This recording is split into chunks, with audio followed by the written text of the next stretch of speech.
ఏం కావాలి? మన ఎనర్జీ ఎక్కడికెళ్ళాలి?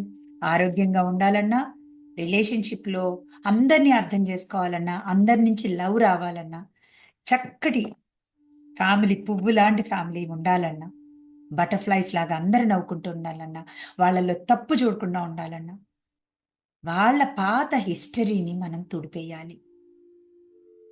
వాళ్ళ గురించి మనకేం తెలుసో అది కాల్చేయాలి. ఏం తెలుసు? ఆ వ్యక్తి నిన్ను మోసం చేశాడని తెలుసా? Let go. వాళ్ళ గురించి ఏం రాయాలి? ఇద్దరి మధ్య ఎలా ఉందనాలి రిలేషన్‌షిప్? అద్భుతంగా లవ్ అండ్ రెస్పెక్ట్ ఉంది అని మీరు క్రియేట్ చేస్తే గాని కొత్తది రాదు. ఎవ్రీ సెకండ్ ఇస్ ఎ న్యూగా నువ్వు జీవించొచ్చు. కానీ పాతది పెట్టుకొని ఇదే నేను అనుకుంటే కర్మ క్లీన్ అవ్వదు. There is no past, there is no future. Now, right now is నిజం.